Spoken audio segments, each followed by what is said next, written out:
tightrope walk between allowing democratic protests to take place and curbing hate crime and hate speech.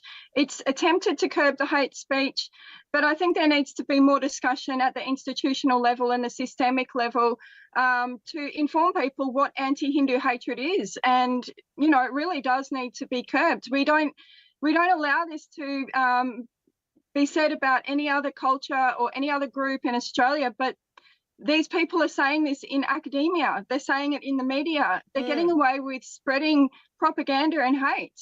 So that needs to be given a very short shift. Absolutely. And now that it's been raised between the two prime ministers, we surely hope that there's more than just assurances and there's more on the action front of it as far as Australia is concerned. India and the Indian Prime Minister have definitely pinned that hope on Anthony Albanese and his government. We do hope that translates into action. For the moment, Rajiv Dogra and Sarah Gates, thank you so much for joining us here on this broadcast with your perspective. We are shifting focus now to the other big story that has grabbed headlines here in India and will continue to do so until the Sunday, and that's the inauguration of the new Parliament building and the controversy that surrounds it.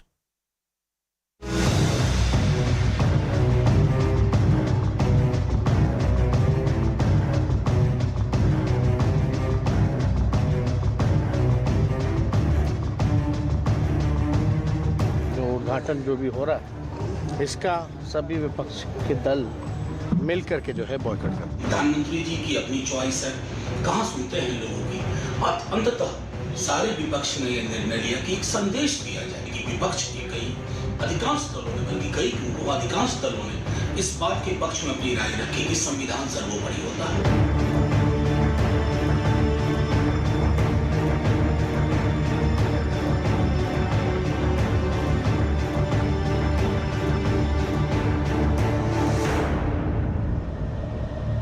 The political row over the inauguration of the new parliament continues to escalate. Remember that inauguration is slated for Sunday this week. 20 opposition parties have now released a joint statement on why they are deciding to boycott this inauguration. Opposition parties released that statement accusing the centre of sidelining the president. They call it a complete assault on democracy, adding that the Prime Minister has relentlessly hollowed the parliament. The letter also stated that the new building has been built in an autocratic manner and they see no reason why they should attend the inauguration ceremony. Home Minister Amit Shah reacted to the opposition's boycott.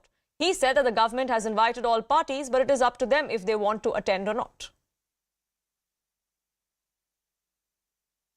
और हम लोग जो है इसका हम लोग विरोध करेंगे, बॉयकॉट करेंगे। तो पहला सेशन हम लोगों का मानना है कि राष्ट्रपति जी जो हैं उनसे जो है उद्घाटन कराना चाहिए था और उनसे ना करा करके ये कहीं ना कहीं से राष्ट्रपति जी का अपमान जो है वो किया जा रहा है। सगळ्या विरोधी पक्षाने असा निर्णय घेतलेला आहे की आम्ही त्या सोहळ्यावरती बहिष्कार टाकू. Decided we are going ahead with the opposition unity and we are staying away from the function, and I think this has been made very clear when the very soul has been sucked out of the parliament, then what is the point in just going and attending a building opening function? We will not be a part of inaugural ceremony of the new parliament because we feel that it is nothing but overspending the public money. हमने तो भारत सरकार ने सबको विनंती किया है कि आप उपस्थित रहिए, सब अपनी अपनी भावना के अनुसार करेंगे। हमने तो भारत सरकार ने सबको विनंती किया है कि आप उपस्थित रहिए, सब अपनी अपनी भावना के अनुसार करेंगे।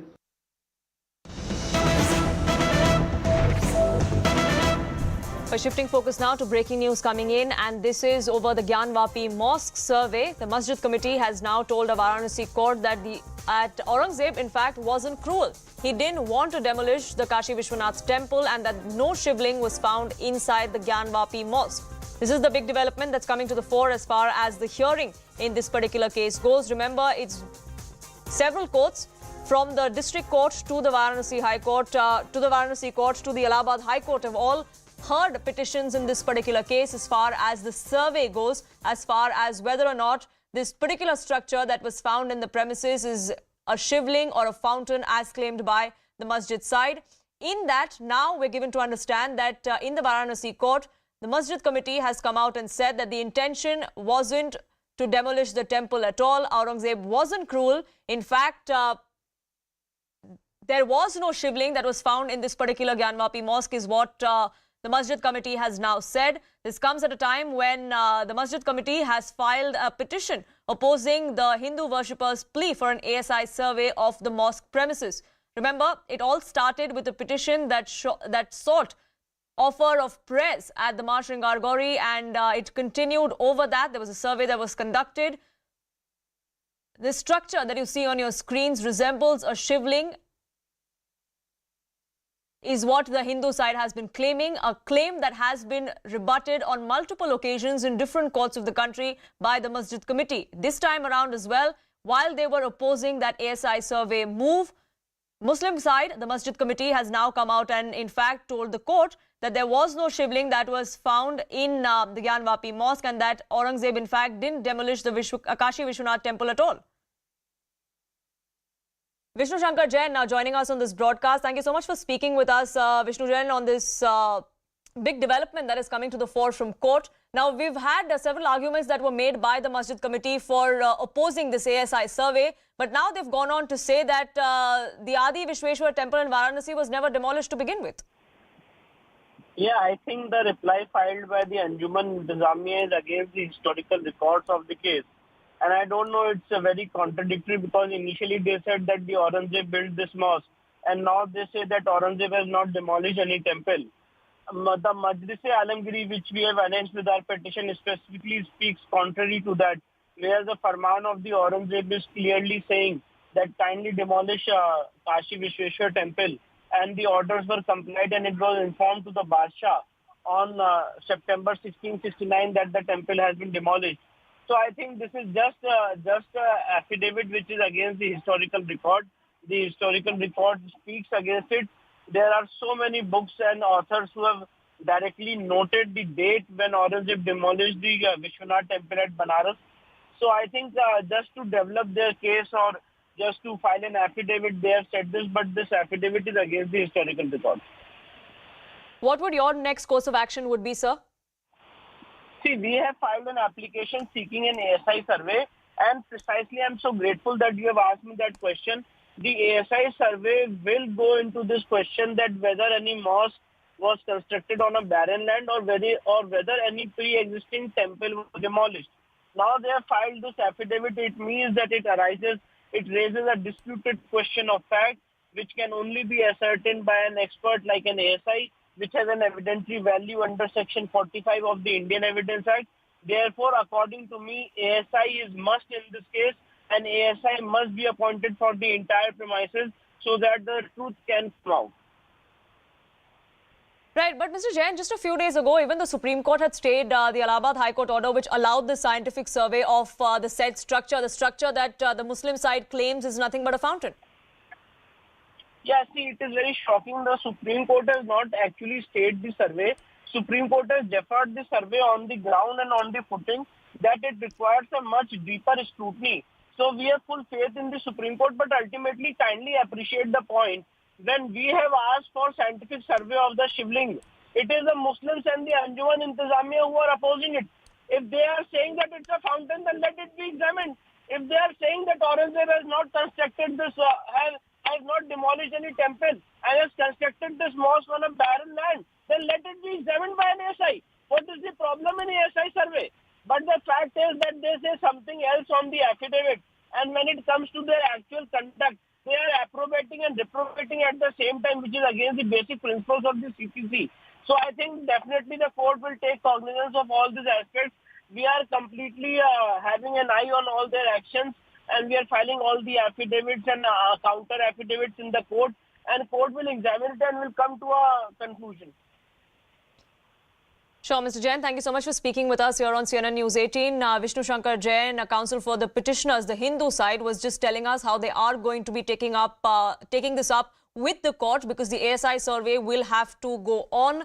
The scientific survey of the said structure, which the Hindu side says is a shivling, a claim that has been rejected by the Muslim side. They call it nothing but a fountain, which is why this petition has now been filed in the Varanasi court, which has been accessed here by CNN News 18. Mufti Abdul is also joining us on this broadcast. He represents the Masjid Committee and the Muslim side in this particular case. Mr. Abdul, thank you so much for speaking with us here on CNN News 18. We've just accessed details of this petition that you have filed in the Varanasi court. You say that in this petition, in fact, it says that there was no concept of two different Kashi Vishwanath temples at all, and that Aurangzeb wasn't cruel and hadn't demolished the temple in the first place. Hello mister Abdul, मेरी आवाज आ रही है आपको? हाँ बोल रहे हैं जी, बताएं क्या क्या सवाल है आपका?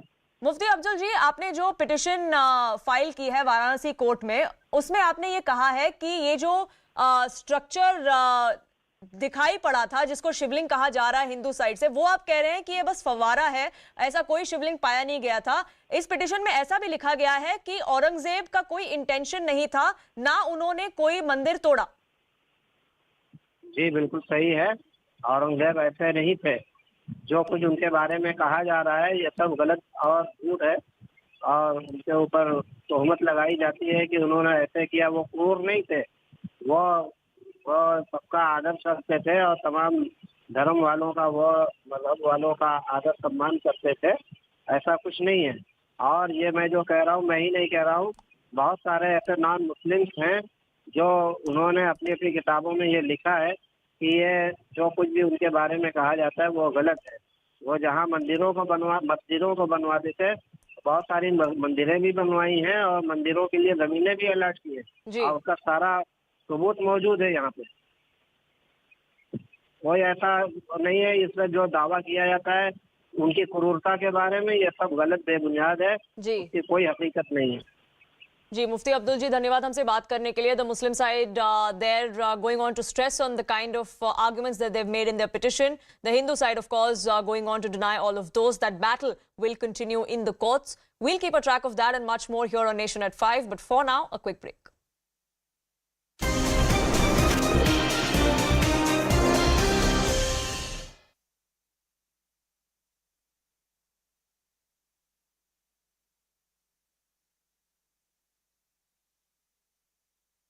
Recognize that need, and that's why when the UPA 2 was in power, you signed off on it. What the opposition is saying is two things. One, that this is a vanity project. There was no need for a new parliament building. This was a vanity project by the Prime Minister. And two, they're saying that if at all anyone should inaugurate this new building, it should be the President and not the Prime Minister. So first things first, if it was a vanity now, then how come, can you please connect the echo? There's an echo. Yeah, we'll fix that. Yeah, but go on. If this was a vanity in 2022, how come it was a priority in 2011-2012, where Mr. Jairam Ramesh and no less than Meera Kumar, the Speaker, herself gave approval for the new building? So 2012 mein priority, but now it has become vanity. So this shows the hypocrisy, and Congress is the mother of hypocrisy. Now, as far as the President is concerned, first of all, on the constitutional scheme of things, let me tell you, Zaka, the President heads the executive, the legislature is Parliament, the Parliament is headed is by the Speaker has invited the Prime Minister, who also sits in Parliament. The President actually doesn't sit in Parliament. And if this was constitutionally incorrect, Zaka, not only the instances of Prime Minister Indira Gandhi and Rajiv Gandhi, who inaugurated various parliamentary installations, but let me show you something very interesting. This is the picture of the assembly of Manipur being inaugurated by whom? Not even the governor of Manipur or the chief minister, by Prime Minister Manmohan Singh. This is another interesting one. Tamil Nadu assembly, not by the governor, by Sonia Gandhi and Manmohan Singh. And this is Tripura assembly. Now pray and tell me, if the President should be inaugurating the Parliament building, then how come Prime Minister Manmohan Singh was inaugurating assembly buildings? Shouldn't it have been the governor? But forget that also. If they have so much newfound respect for the Honorable President, they should now start by saying sorry that we did not vote for her. Instead, we voted for a turncoat like Yashwant Sinha. And they must also tell us that this is the same Congress party, and Ajay Kumar is joining us, who called her a person, quote unquote, of evil mindset. Okay. In fact, the JMM took opposition to that. So much for the Samman for Droupadi Murmu ji, they boycotted her first speech. So please, I think this newfound respect that they have, having said that, it doesn't evade the fact that Congress, every project which is done in national interest, they do a U-turn and they start opposing it. Perhaps this time because they're not getting to eat any commission out of it. So maybe that's why, or maybe because they don't like Atman. Let me ask Riju Datta, as we await Dr. Ajay Kumar's line to be put through. Riju Datta, today the TMC has become the first opposition party to officially say that you will not be part of the inauguration ceremony on Sunday. Now, I said this at the opening of my show as well, that this parliament building is going to long outlast Modi. Modi, is not going to be in power forever. But this parliament building is for all parliamentarians, for ruling party and for opposition. So tomorrow, those who are in opposition could be in power. Why don't you see this in the spirit of democracy, that this institution is going to far outlast individuals, and therefore when a new institution is being inaugurated, you should be part of it. Why are you boycotting it? Right. Saka, like you rightly pointed out, it's the temple of democracy. Now, if I am not very wrong, the other two big democratic nations like the United Kingdom or the United States, their parliaments have been standing resolute since the 1700s. So all of a sudden, the Congress before and now the BJP have wanted this. Now when the Central Vista project started, I clearly said it and my party said it, that when it was started, it was in the midst of the COVID crisis where people were gasping for breath and dying due to lack of oxygen in Delhi. This project was being continued. Now, third point, we always believe that the president should inaugurate. Now, the counter claim that BJP said that Rajiv Gandhi opened the parliamentary library, they opened the Vidhan Sabha. Okay, if there is an annex building that the speaker can inaugurate, if there is a chai ka tapdi tomorrow inside the parliament, Shahzad can also inaugurate. But as the largest, as the temple of democracy, which will house the upper and the lower houses, we believe the head of the constitution, the president should inaugurate. This Shahzad said, we supported Yashwant Sinha. My leader Mamata Banerjee clearly came out and said, if BJP would have announced their candidate, Ms. Murmu, right at the onset, we would have supported Ms. Murmu. So there is no contest. No, Riju, but once again, you are saying, oh, you opposed it in 2020 when there was COVID and people were gasping for breath. That was 3 years ago. This is 2023, right, and this parliament building is probably going to be there for another 50, 60, maybe even 100 years, right? The question then is, why are you opposing something that is going to far outlast individual political personalities who may be there right now? Because it is absolutely based on fundamentals. Prime Minister Modi, even though he is the Prime Minister of India, he is also the largest and the only leader of a political party.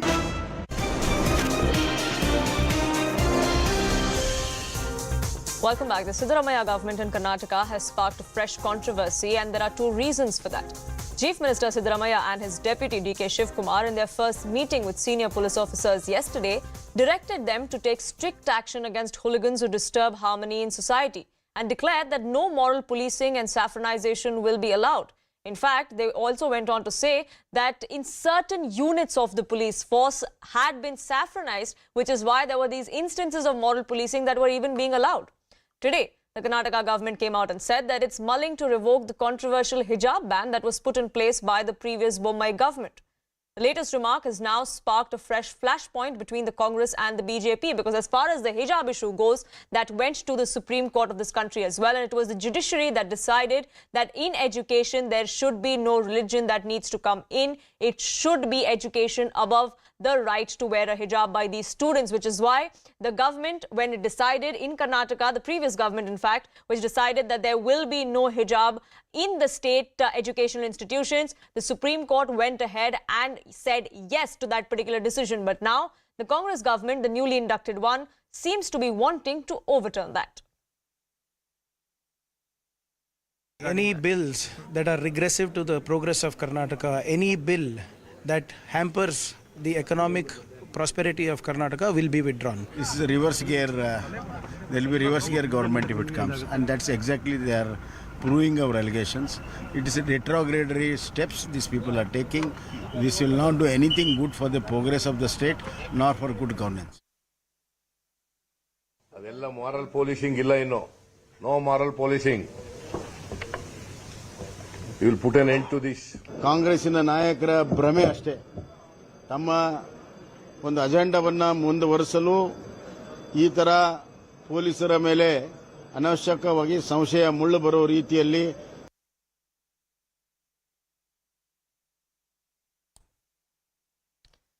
The controversy snowballs there in Karnataka. It is a newly inducted government, but they've already laid out the kind of agenda that they want to speak about. The BJP is not happy. This reveals their true intentions, is what the BJP alleges. Joining me on this broadcast, spokesperson of Karnataka BJP, S. Prakash, political analyst, Syed Asad Abbas, also with me. And S. Prakash, I want to ask you, it was the courts that ruled that the government's decision back then, as far as the hijab ban in educational institutions is concerned, was valid. Now that the Congress wants to overturn this decision, do you think they are undermining the judiciary? Definitely they are undermining the judiciary. They are not above judiciary. Everybody has to listen to whatever the judiciary judgment we get. And when the matter is sub judice, how can the minister, a cabinet minister who is under oath, can say they will vote on the decision? It is the Supreme Court is looking into the hijab matter.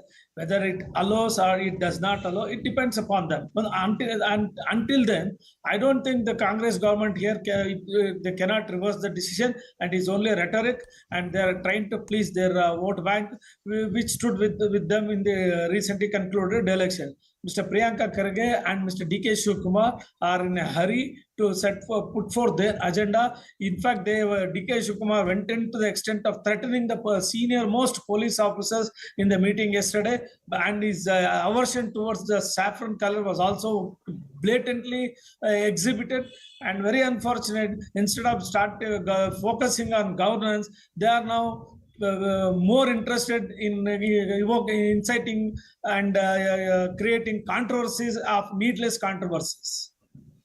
It's a needless controversy and it will be met with legal hurdles. Syed Asad Abbas, do you believe that the Congress could not have gone ahead and promised a review of this particular ban because the matter is sub judice? Firstly, Poonamji, I truly believe as a Kannadiga and a youth of the state of Karnataka that my beautiful state became a communal laboratory here. Not just hijab, but it was halal. It was also reservation, scrapping of Muslim reservation and azan loudspeaker. This is what the mandate gave a strict answer to the BJP and gave a full mandate which was not seen in the last 30 years to the Congress party. We want a party which is secular. We want a party which does not distinguish between Hindu or Muslim, but sees all of us as the children of our motherland of India. We do not want any moral policing of sorts. Why give an option to the little girls, hijab or kitab? What if a girl makes the choice, hijab and kitab? Time and again, Muslims have been prosecuted here in this state under the rule of the BJP. So therefore, the need of the hour now is to repeal all such draconian laws, to repeal all such bills and action taken by BJP. Therefore, Congress, I truly believe, is doing the right thing at the right time. And when they are in power, they must do all the wrongs, make them right, done by the previous BJP government. It is the mandate which Congress has. One single largest party without a hung assembly. The Congress was able to get more than double the seats of what a BJP got. Sure. But you say that you want a secular government. You don't want the state to be a communal cauldron as the BJP had made, is what your allegation is. But don't you think the Congress is walking into that exact trap? The Congress government has taken over not even a week, 10 days ago. And the issues that we initially talk about, the first few things that we hear about are things like saffronization of police units and the hijab issue. Poonamji, the fact of the matter, what did Siddaramaiah ji say? He clearly stated that nobody, mind you, no fundamentals, nobody from any religion, any party is allowed to moral police. Sure. Let us have a progressive state. Let us have a Udaya Karnataka, a futuristic Karnataka, where we build a better Karnataka and come into the future. Let us talk of progress and development, but not aiming at each other, taking pot shot at each other. I think there needs to be a unity of sorts. Myself and the able spokesperson Prakash Saab coming together in one interest of the state of Karnataka, where everyone is provided social justice and equality, where we have the best of education, best of jobs, best of health facilities, best of infrastructure. Sir, that is But S. Prakash, I'll get you in. But Mr. Abbas, I want to repeat the question I asked you. Don't you think the Congress is walking into the exact trap that they think they're fighting? Because like you said, that the state government now wants to talk about how we should make this a secular government. But we had the Chief Minister go on record to say that there's saffronization of the police force. Is there any data to suggest that that is the case? Does he have any proof when he makes such sweeping statements?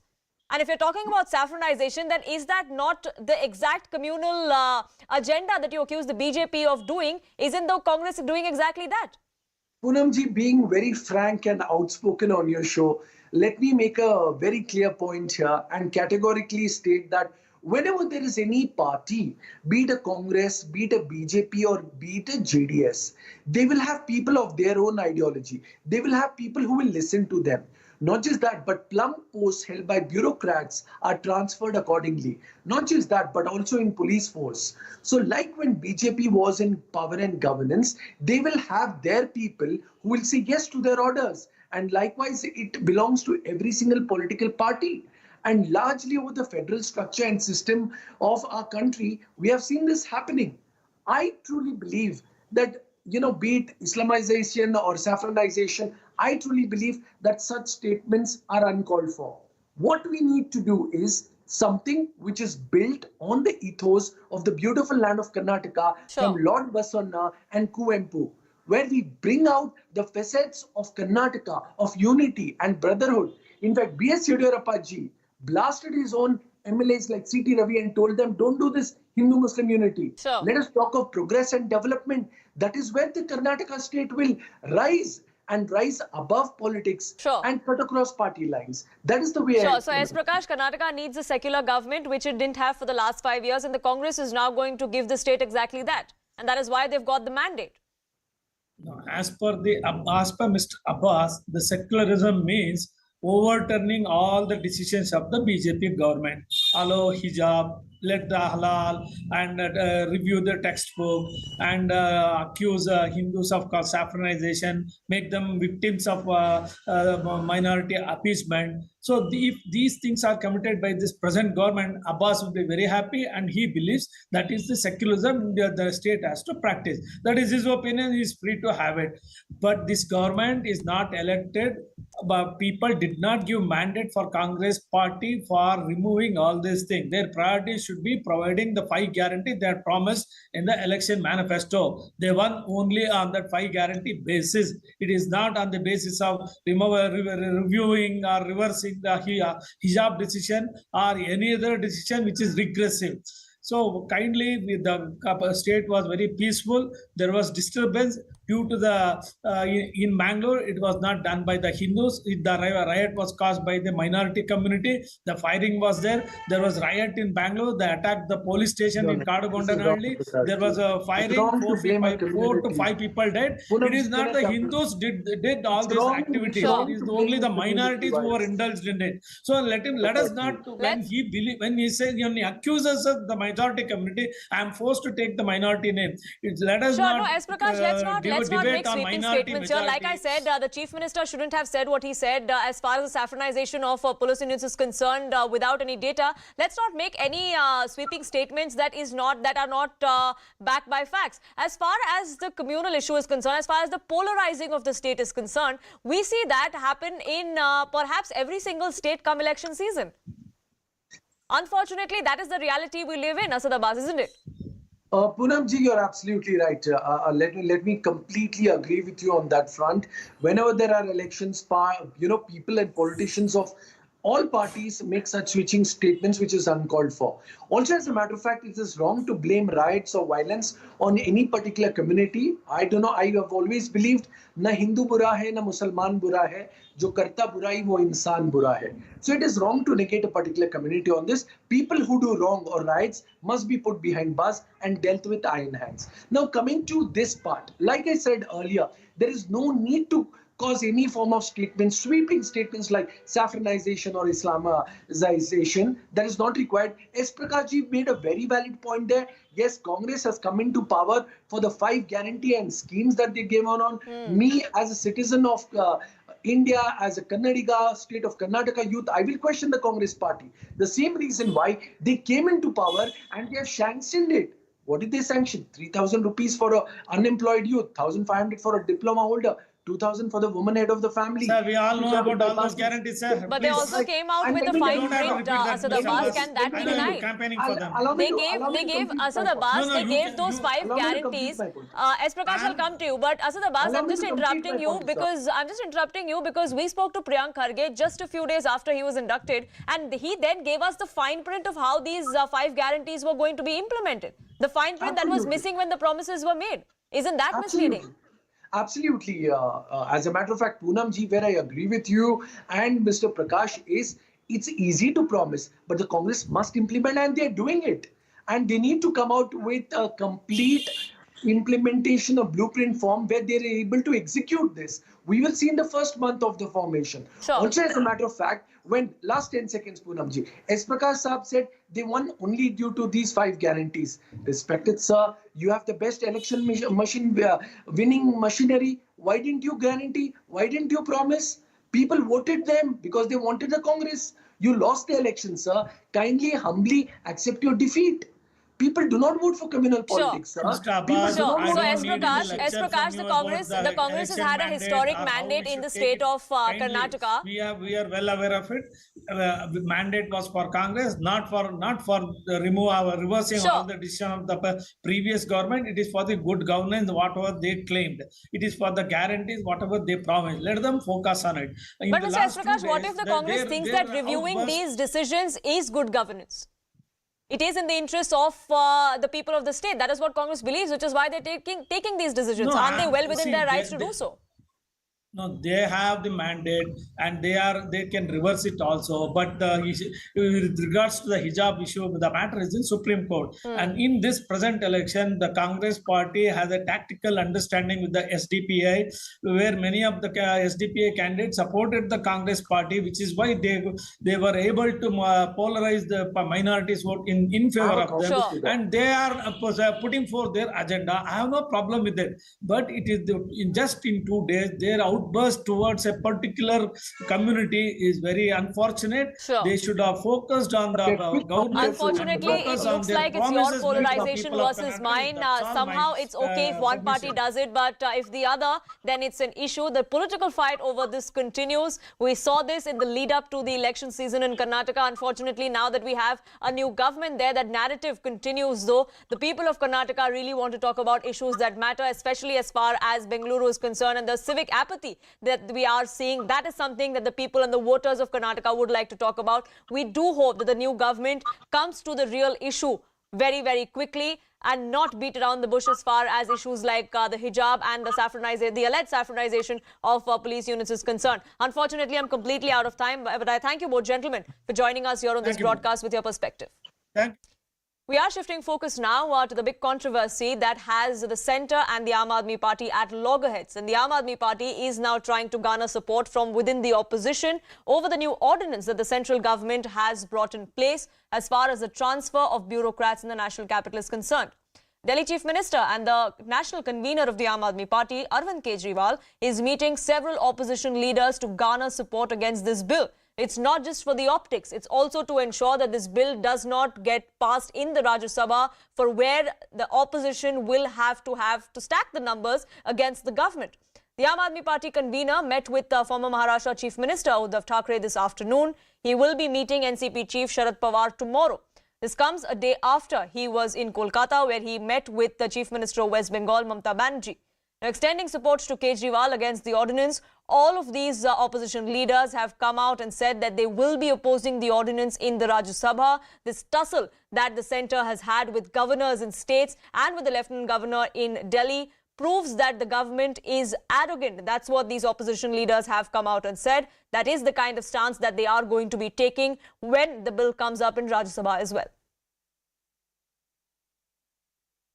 मैं बहुत बहुत शुक्रिया अदा करता हूं शिवसेना का, उद्धव जी का, कि उन्होंने दिल्ली के लोगों का आज साथ दिया। ये लड़ाई दिल्ली की नहीं है, ये लड़ाई पूरे देश के अंदर संविधान की है, जनतंत्र की है, फेडरलिज्म की है।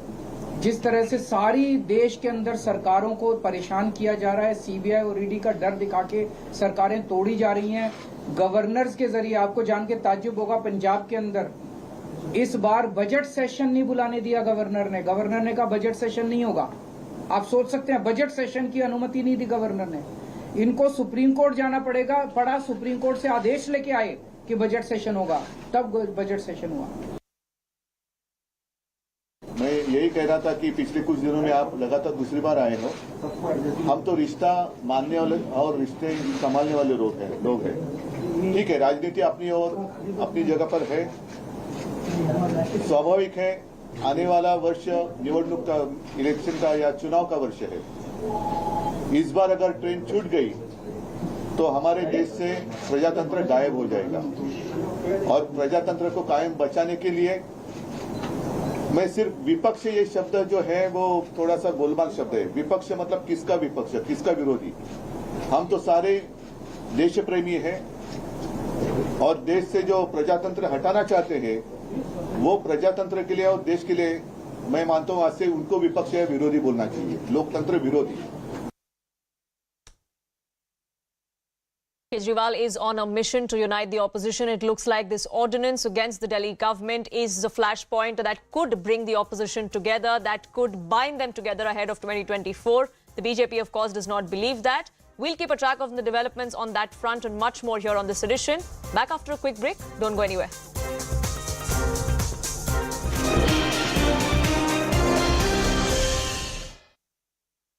Two former Prime Ministers of the Congress party to inaugurate new buildings that have come up within the Parliament complex. Why is it not kosher or not okay for the current Prime Minister to inaugurate the new Parliament building? So, Zaka, according to this logic, what you're trying to say is that the Parliament is equal to a parliamentary library or a parliamentary canteen or parliamentary car park.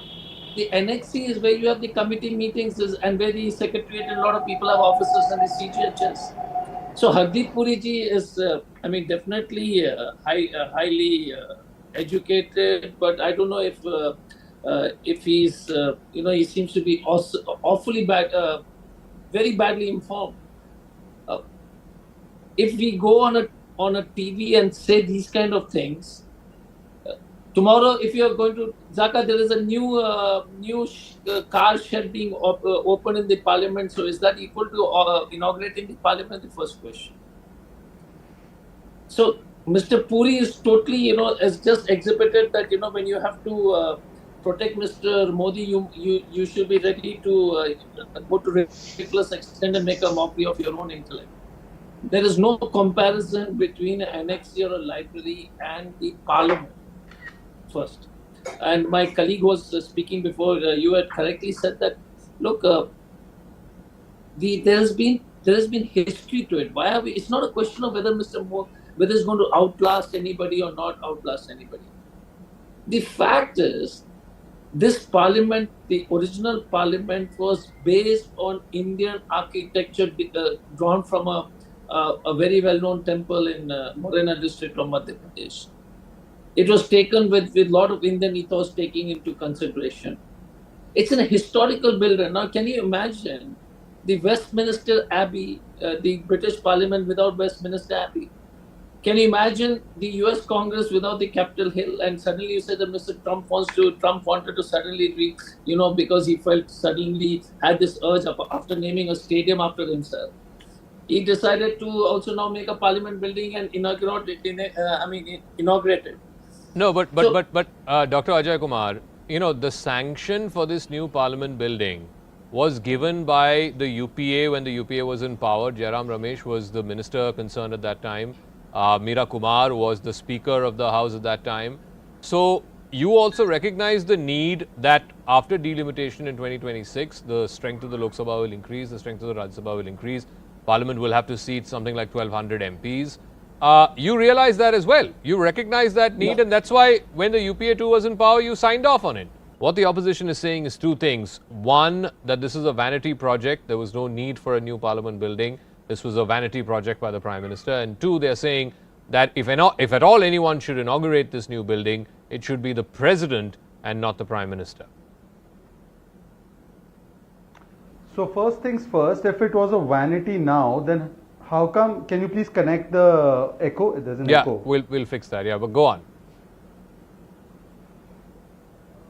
This was a vanity in 2022. How come it was a priority in 2011-2012 where Mr. Jairam Ramesh and no less than Meera Kumar, the speaker, herself gave approval for the new building. So 2012 mein priority, but now it has become vanity. So this shows the hypocrisy, and Congress is the mother of hypocrisy. Now as far as the president is concerned, first of all, on the constitutional scheme of things, let me tell you, Zaka, the president heads the executive, the legislature is parliament, the parliament is headed is by the speaker has invited the prime minister, who also sits in parliament. The president actually doesn't sit in parliament. And if this was constitutionally incorrect, Zaka, not only the instances of Prime Minister Indira Gandhi and Rajiv Gandhi, who inaugurated various parliamentary installations, but let me show you something very interesting. This is the picture of the assembly of Manipur being inaugurated by whom? Not even the governor of Manipur or the chief minister, by Prime Minister Manmohan Singh. This is another interesting one. Tamil Nadu assembly, not by the governor, by Sonia Gandhi and Manmohan Singh. And this is Tripura assembly. Now pray and tell me, if the president should be inaugurating the parliament building, then how come Prime Minister Manmohan Singh was inaugurating assembly building? Shouldn't it have been the governor? But forget that also. If they have so much newfound respect for the honorable president, they should now start by saying sorry that we did not vote for her. Instead, we voted for a turncoat like Yashwant Sinha. And they must also tell us that this is the same Congress party, and Ajay Kumar is joining us, who called her a person, quote unquote, of evil mindset. Okay. In fact, the JMM took opposition.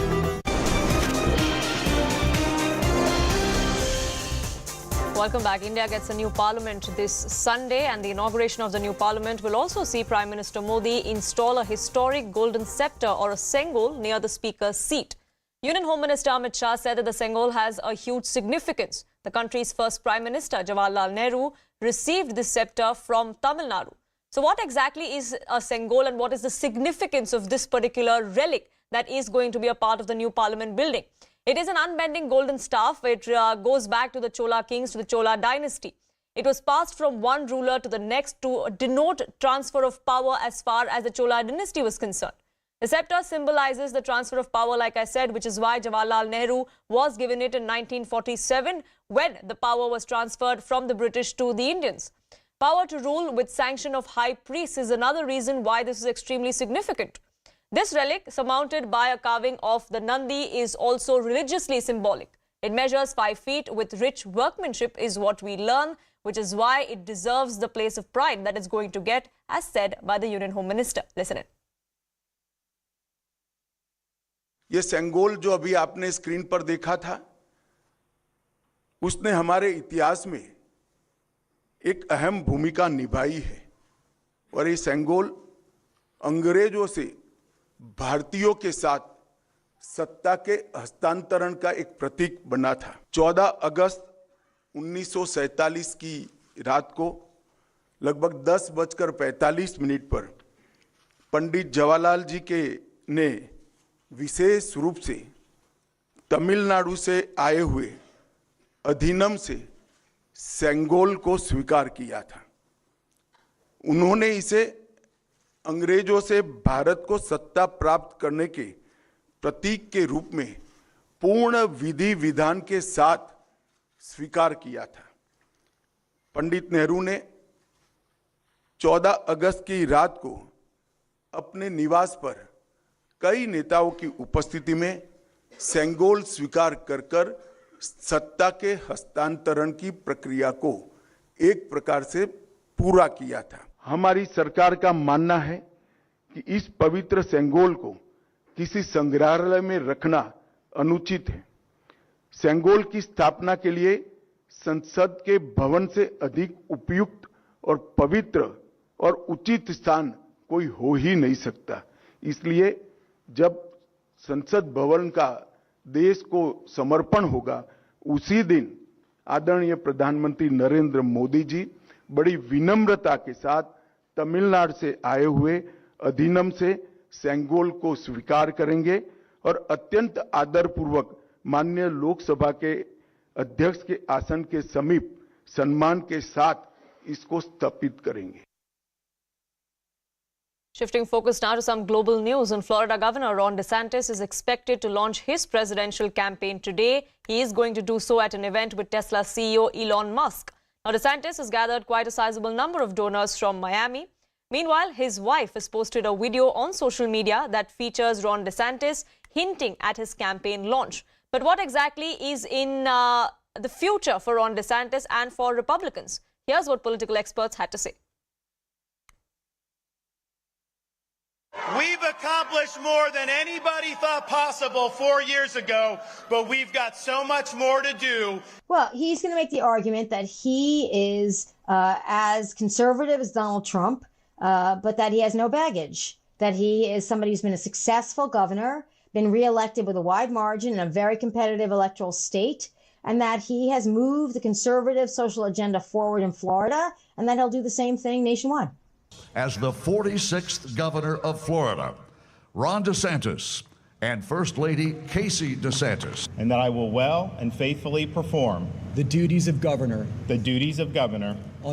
Ron DeSantis' core appeal is that he's not Donald Trump, and that appeals to 65% of the Republican Party.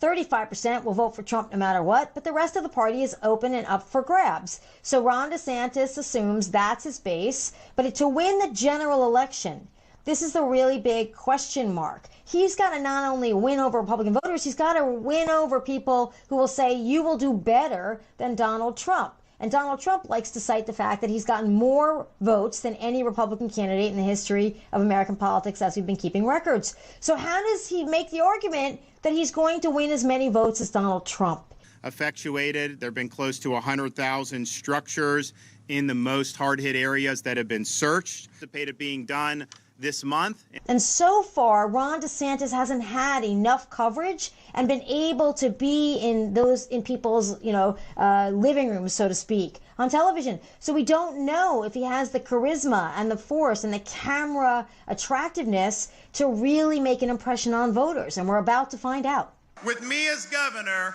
we will not raise taxes and we will never have an income tax. DeSantis has both legislative and executive experience. He's also served in the military, which is an increasingly rare trait among our presidents these days, and I think a welcome one. So I think he has plenty of experience, certainly comparable to George W. Bush, Bill Clinton. All these people had been governors beforehand, and I think having that legislative experience is an additional benefit.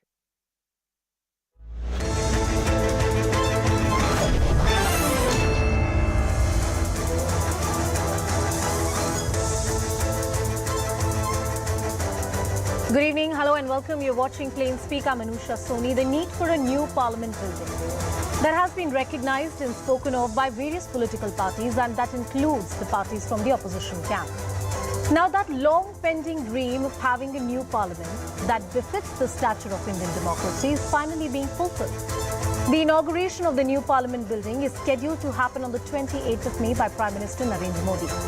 20 opposition parties have given the call for the boycott of the inauguration ceremony. Well, their key argument, the building should be inaugurated by the president, who occupies the highest position in the warrant of precedence as recognized by the Indian Constitution. But the project is not new to controversy. Recently, you had Congress President Mallikarjun Kharge. He made this inauguration about disrespect to the Dalit sentiments. He argued that BJP has reduced the office of the president to mere political tokenism. But I believe we are missing the forest for the trees. At the end of the day, it's national heritage, the seat of world's largest democracy. Our new parliament building, which is being inaugurated, should such a constitutionally auspicious occasion be lost in the transient political noise? Should the smaller details digress our attention from the historic change that we are set to witness? This is not an office of a political party. It's the new Indian Parliament. It belongs to the opposition as much as to the ruling government and to the billion-plus people. Is the call of the boycott by the opposition parties proportionate? Should there be a rethink? Has the Parliament building become the new political punching bag for our political class? Our focus on Plain Speak tonight.